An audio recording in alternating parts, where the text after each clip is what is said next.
E aí pessoal, tudo bem? Eu queria falar hoje sobre igreja, mais do que isso, eu queria falar sobre a igreja revolucionária que nós precisamos ser. Nós precisamos revolucionar a nossa geração, transformar. A palavra revolucionária, ela tem a ver com revolver, com tirar ali do lugar comum, remexer, transformar. A palavra de Deus diz lá em Atos capítulo 1, versículo 8, recebereis poder ao descer sobre vós do Espírito Santo, e vocês vão ser minhas testemunhas, tanto em Jerusalém como na Judéia, Samaria e até os confins da terra. Nós fomos chamados por Deus para sermos igreja, para sermos testemunhas de Cristo. Olha, a gente às vezes confunde as coisas. O culto hoje, as pregações, os sermões, o nosso pensamento cristão está voltado no homem e não em Cristo. É como se o homem fosse o centro e não Cristo. Nós fomos salvos por Cristo, pelo seu amor, pela sua graça, pelo seu favor imerecido. Mas agora nós temos por Cristo a responsabilidade de sermos testemunhas do seu poder. Essa é a nossa responsabilidade, esse é o nosso propósito, a causa de Cristo, fazer Cristo conhecido. Lá em 2 Coríntios, capítulo 10, versículo 3 e 4, a palavra de Deus ela fala assim, olha, embora sejamos humanos, não lutamos conforme os padrões humanos. Usamos as armas poderosas de Deus e não as armas do mundo para derrubar as fortalezas do raciocínio humano e acabar com os falsos argumentos. Destruímos todas as opiniões arrogantes que impedem as pessoas de conhecer a Deus. Levamos cativo todo pensamento rebelde e o ensinamento a obedecer a Cristo. E depois que vocês se tornarem inteiramente obedientes, estaremos prontos para punir todos os que insistirem em desobedecer. Vou ler até aqui. Olha só, o que Paulo está falando ali é que nós estamos em guerra. Nós vivemos um tempo de guerra.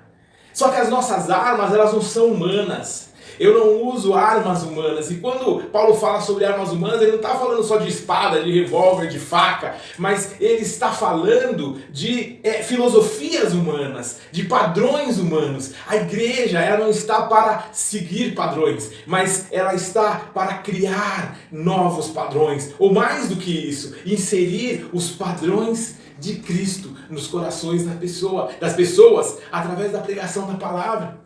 Olha só, a gente tem que ficar muito atento, a gente tem que tomar muito cuidado, porque barulho, bagunça, festa não é sinal de uma igreja avivada. Lá em primeiro livro de Samuel, capítulo 4, nós vamos ver ali uma guerra que se deu entre Israel e os filisteus. Eles seguiram todos os rituais. Colocaram a arca na frente, foram fazendo aquela festa, aquela barulhada toda, que olha só, deixou os filisteus impressionados e temerosos, porque depois de muitos anos, eles ainda se lembravam do que Israel fez no Egito, de como Israel conquistou, e de como a arca, ela tinha uma representatividade para Israel. Porém, eles venceram o medo, eles atacaram os israelitas e eles tiveram uma vitória avassaladora. Eles tomaram a arca e levaram a arca embora. E por anos a arca ficou longe de Israel. E aí a Bíblia nos apresenta Eli, que era o juiz, que era a pessoa que representava a Deus ali em Israel.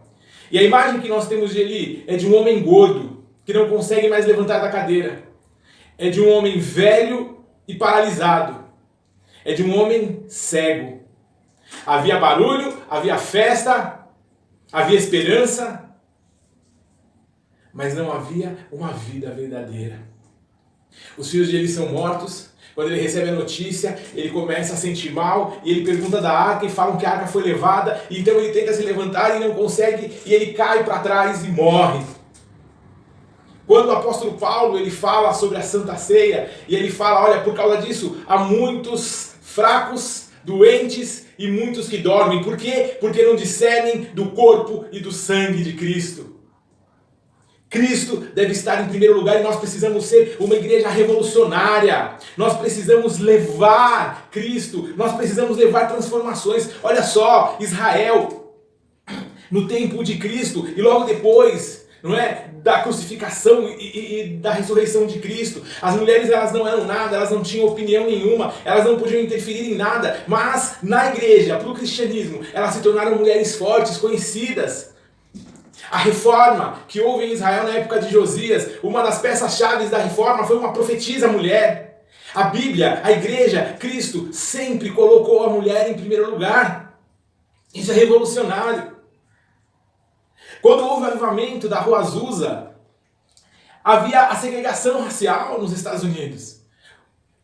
As mulheres também não tinham direitos lá. Mas quando você começa a ler a história, quando você começa a conhecer os personagens, você vê que estavam brancos, negros, mulheres, todos no mesmo nível, todos numa mesma visão, todas numa mesma energia de levar a Cristo.